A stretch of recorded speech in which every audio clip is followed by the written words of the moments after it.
German coach Hansi ফ্লিকের অধীনে FC বার্সেলোনার ঘরোয়া ট্রেবল জয়ের ফলে বিশাল অঙ্কের পুরস্কার ঘোষণা করা হয়েছে ক্লাবের পক্ষ থেকে ব্যাকরুম স্টাফদের জন্য। তীব্র প্রতিদ্বন্দ্বিতাপূর্ণ লা লিগা শিরোপা, কোপা দেল রে শিরোপা এবং স্প্যানিশ সুপার কাপ জয়ের পর বিশ্বের সবচেয়ে জনপ্রিয় ক্লাব, দলের খেলোয়াড় এবং সাপোর্টিং স্টাফ সবার জন্য এই সাফল্য স্বীকৃতি দেওয়ার জন্য বোনাস প্রদানের সিদ্ধান্ত নিয়েছে।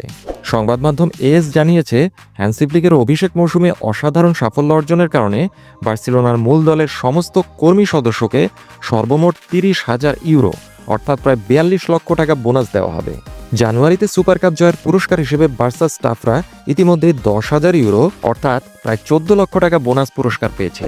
সৌদি আরবে অনুষ্ঠিত স্প্যানিশ সুপার কাপের ফাইনালে বার্সেলোনা রিয়াল মাদ্রিদকে 5-2 গোলে পরাজিত করেছিল।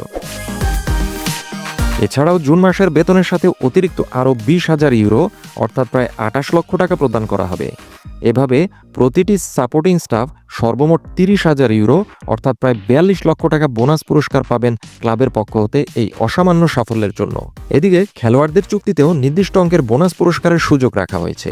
লা লিগা এবং চ্যাম্পিয়ন্স লিগ শিরোপা জয় করলে প্রত্যেক খেলোয়াড় বিশাল অঙ্কের বোনাস পাবেন।